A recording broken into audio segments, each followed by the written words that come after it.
এক গরিব কৃষক, নাম করিম। সে থাকে একদম গ্রামের প্রান্তে একটা ভাঙা ঘরে। ঘরটা টিনের ছাউনি আর মাটির দেয়াল। তার পরিবারে আছে স্ত্রী রহিমা আর ছোট মেয়ে মিনা। তিনজনেই খুব কষ্ট করে দিন কাটায়।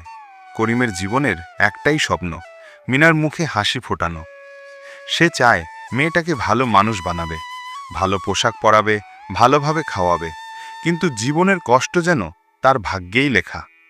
প্রতিদিন সকালে করিম মাটিতে কাজ করতে যায়, ঘাম ঝরায়, পরিশ্রম করে। সন্ধ্যায় ফিরে আসে হাতে খুব সামান্য টাকা। তবু রহিমা আর মিনা সেই টাকায় রান্না করে হাসি মুখে খায়। করিমের মনে সবসময় একটাই চিন্তা, কবে সে মেয়ের জন্য নতুন জামা কিনতে পারবে। একদিন মিনা স্কুলে যায় না, তবুও সে ঘরের পাশে বসে কাগজে আঁকতে থাকে।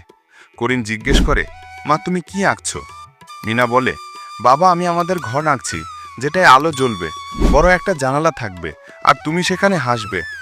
করিম চুপ করে তাকিয়ে থাকে, কিছু বলে না।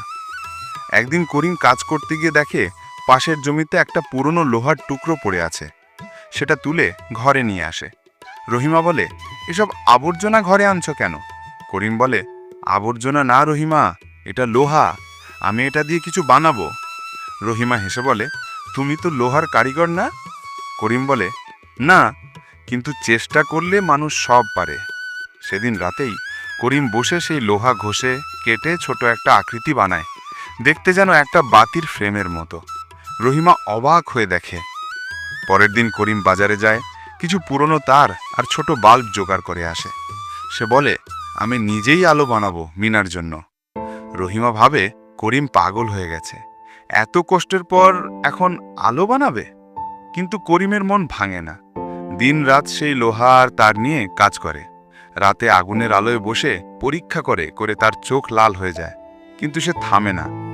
দিন যায়, রাত যায়। একদিন রহিমা দেখে করিমের হাত কেটে গেছে, রক্ত পড়ছে, তবুও সে কাজ থামাচ্ছে না। রহিমা বলে, এবার থামো। করিম বলে, না রহিমা, আমার মেয়ের ঘরে আলো না জ্বলা পর্যন্ত আমি থামব না। মিনা এসে বাবার পাশে বসে বলে, বাবা তুমি পারবে, আমি জানি। করিম তার মাথায় হাত রাখে বলে, আমার মেয়ে আমাকে বিশ্বাস করে, এটাই আমার শক্তি। অবশেষে এক রাতে সব তৈরি। করিম সেই লোহার ফ্রেমে তার জোড়া লাগায়, ছোট বাল্ব লাগায়, তারপরে একটা পুরনো ব্যাটারি জুড়ে দেয়। ব্যাটারি চালু করতেই ছোট্ট একটা আলো জ্বলে ওঠে। ঘরের দেয়াল ভরে যায় নরম আলোয়। রহিমা আর মিনা অবাক হয়ে তাকিয়ে থাকে। করিমের মুখে হাসি। মিনা দৌড়ে গিয়ে বাবাকে জড়িয়ে ধরে বলে, বাবা আলো জ্বলে গেছে। করিম বলে, হ্যাঁ মা, এখন আমাদের ঘরেও আলো আছে। সেদিন থেকে মিনা প্রতিদিন রাতে সেই আলো জ্বালিয়ে বই দেখে। করিম বাইরে বসে হাসে, তার চোখে তৃপ্তি। রহিমা পাশে বসে বলে, করিম তুমি সত্যি আলোর মানুষ। করিম ধীরে বলে, আমি শুধু চেয়েছিলাম আমার মেয়ের হাসি দেখতে, আর সেই হাসিই আমার জীবনের আলো। কয়েক মাস পরে করিমের সেই হাতে বানানো আলো গ্রাম জুড়ে বিখ্যাত হয়ে যায়। সবাই এসে দেখতে, বলে, করিম ভাই আমাদের জন্য বানিয়ে দাও। করিম চুপচাপ বলে, আমি বানাবো, কিন্তু একটা শর্ত আছে। তোমরা যখন আলো জ্বালাবে তখন মনে রেখো, এই আলো যেন কষ্টে থাকা কারো মুখেও হাসি ফুটায়। ধীরে ধীরে করিম নিজের ছোট কাজ বাড়ায়, তার ঘরে আর অভাব থাকে না। মিনা বড় হতে থাকে, সেই আলোয় পড়ে লিখে একদিন শিক্ষক হয়। করিম বুড়ো হয়ে যায়, কিন্তু প্রতিদিন রাতে সে একই আলো জ্বালিয়ে বসে থাকে। সেই আলোয় তার মুখে হাসি জ্বলে ওঠে, আর মনে পড়ে যায় মিনার সেই কথা, বাবা আমি জানি তুমি পারবে।